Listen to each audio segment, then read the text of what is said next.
Good evening and thank you for joining us today. February 24th marks 4 years since the escalation of Russia's full-scale war against Ukraine. In those 4 years, millions of Ukrainians have been displaced, thousands of communities have been damaged, and humanitarian needs remain urgent across the country. Through it all, humanitarian organizations have continued their work on the ground. The Canadian Red Cross, supported by the generosity of Canadians and the Government of Canada, has delivered emergency relief, healthcare assistance, psychological support, and long-term recovery programs to people most affected by the war. Joining us today is Angela Hill, a Canadian humanitarian with the Red Cross, who has just returned from Ukraine, where she witnessed firsthand the impact of these efforts. Angela, thank you for being with us. Thank you for having me. I appreciate the time. Angela, you've just returned from Ukraine. Let me begin with a broad question. What did you see during this visit? What struck you most? Yeah. So I've been traveling back and forth to Ukraine several times over the past 4 years. And this time I would say I really noticed how difficult it was this winter, how the cold has been so much colder than even in the previous 10 years. And how attacks on infrastructure like lighting, power, heat, water has left people, even in a major city like Kyiv, without these basic essentials. So it's cold outside, it's icy outside, and when you get home, you're not going home to a warm house. And I think that has been, seeing that struggle firsthand really resonated how difficult of a time this has been. And it also really illustrated the resilience of people, because despite these hardships, people are continuing to thrive. You know, you hear generators running, you see people sharing things from power banks to getting water for one another. So that resilience really is there despite how difficult it is right now. After 4 years of war, how would you describe the humanitarian situation today? Has it changed, or are the needs simply evolving? Well, I would say that, it remains insurmountable, the human cost. There is, as this continues, the needs just continue. And we're seeing still those emergency needs, but we're also starting to see the reconstruction, rehabilitation needs.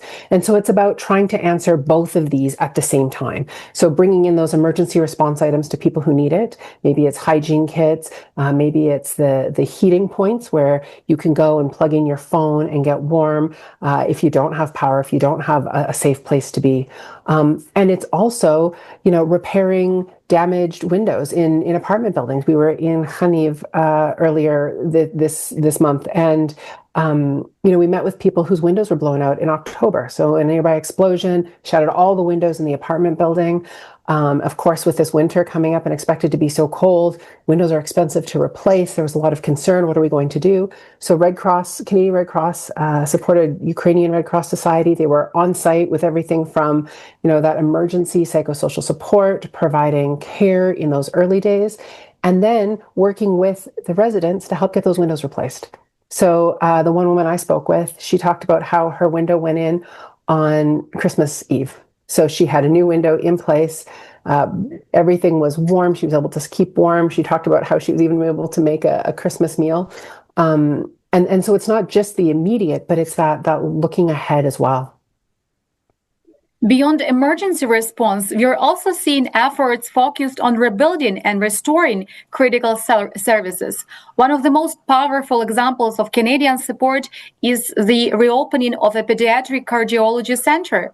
Can you tell us about this project? Where is it and why it matters so much? Absolutely.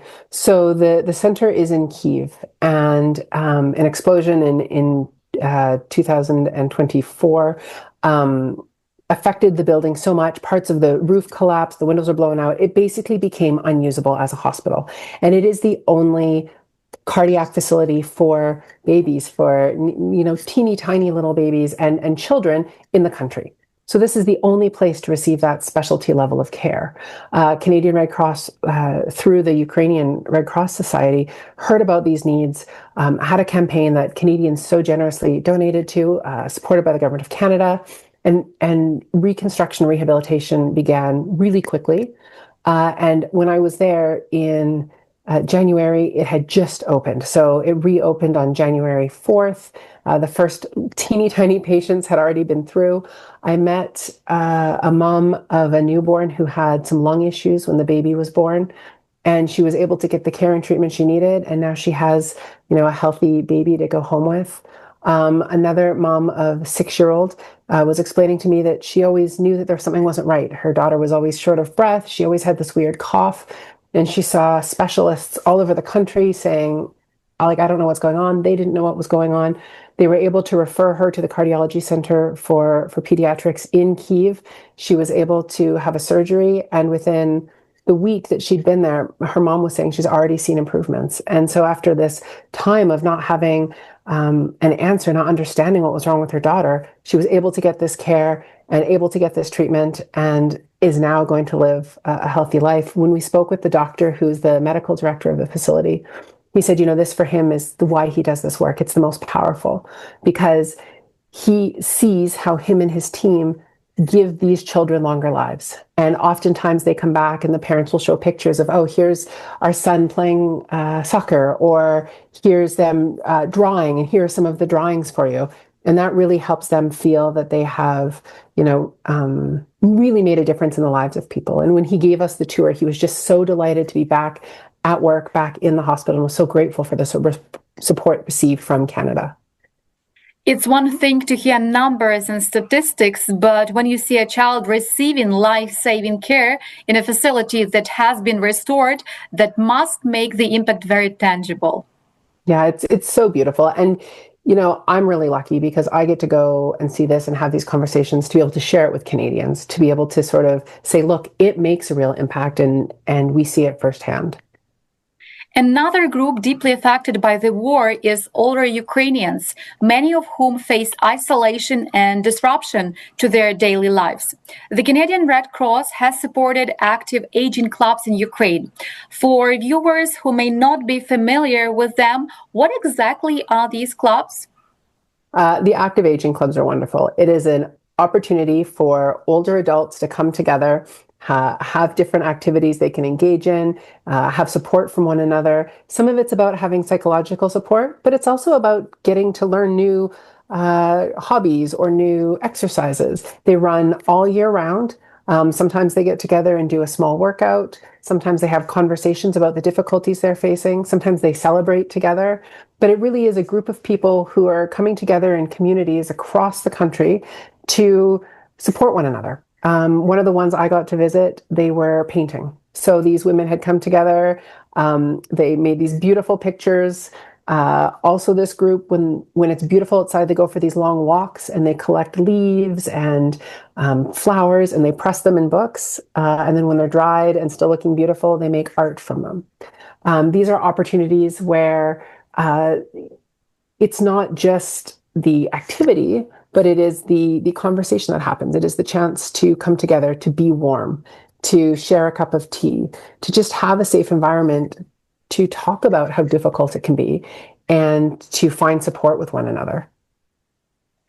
We often focus on physical survival, food, shelter, medicine, but how critical is psychological support, particularly for older adults who may be living alone or displaced? So would it be fair to say that social connection becomes a form of resilience during wartime?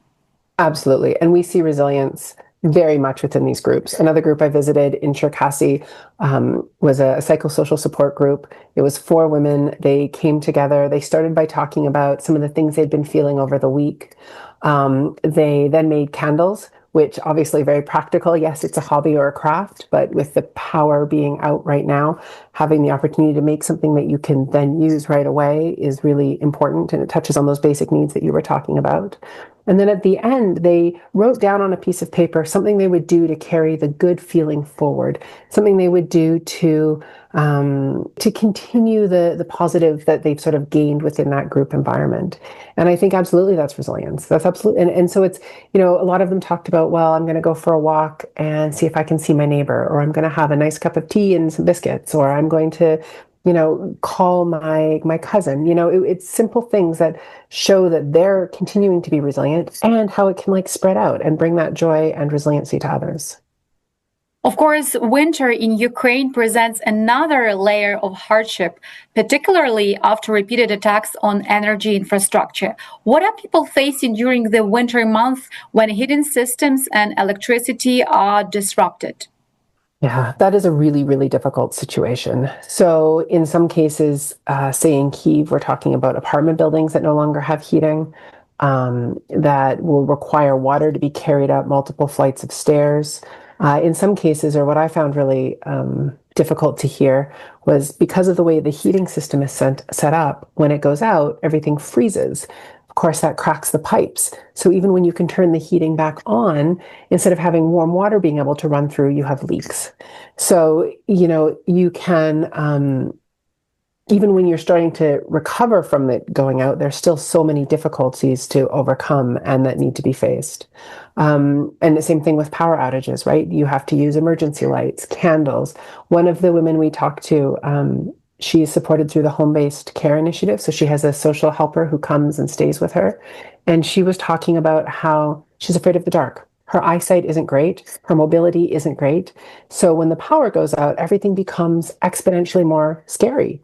How do I get to my kitchen? How do I get to the bathroom if I need to go in the middle of the night? How do I move around my space? So she says she has candles and flashlights and everything everywhere. Even with that, though, she's still afraid. And so, it is, yes, there's resilience, but there is a lot of fear and concern, and it really is a struggle.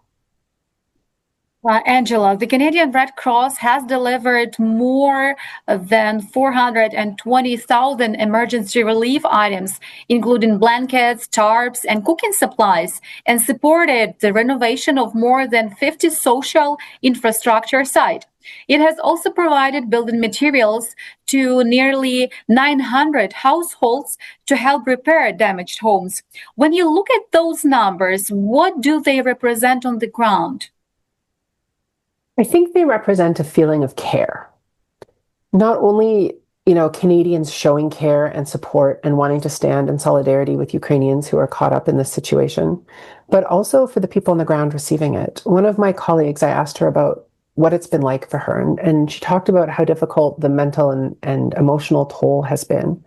But she said that knowing people care, knowing people understand our situation, knowing people want to know more, knowing people will do something to help makes such a big difference to her because she doesn't feel so alone. And so I think that's what those numbers represent. It's not about each individual item. It's about people being able to send care and show that people aren't alone from Canada to Ukraine.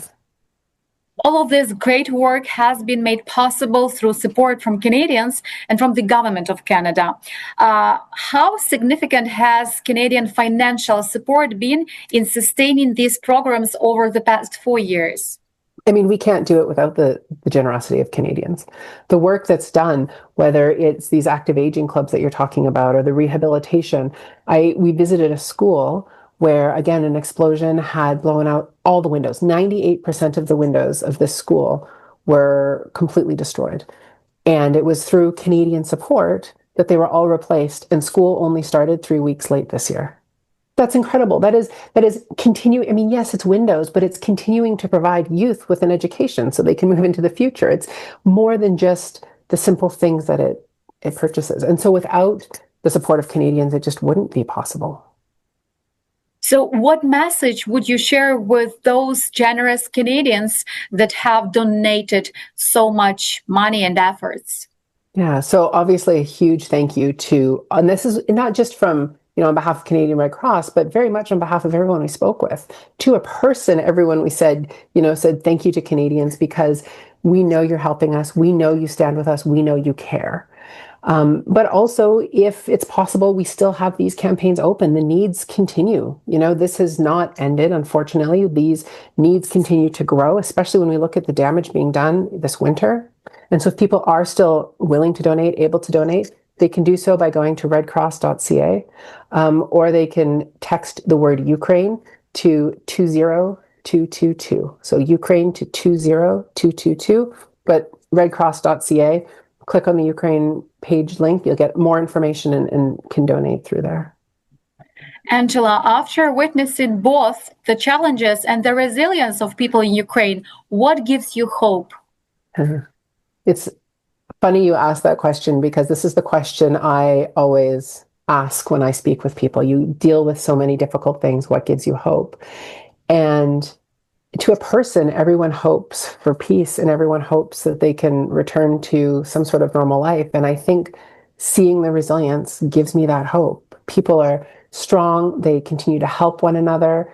We use the word resiliency, but it's just a word. But what that really means is this deep caring for one another. And when you see that, you know that there's hope. That's the only thing that there can be. And knowing that Canadians continue to donate and knowing that Canadians continue to care, it's what keeps that hope alive. Angela Hill, thank you for your work and for sharing these insights with us. Thank you so much. As Ukraine enters another year of war, the humanitarian needs remain urgent, but so too does the support of Canadians, which continues to make a measurable and life-changing difference. Thank you for watching. We will continue to follow developments and bring you updates on Ukraine and the global response.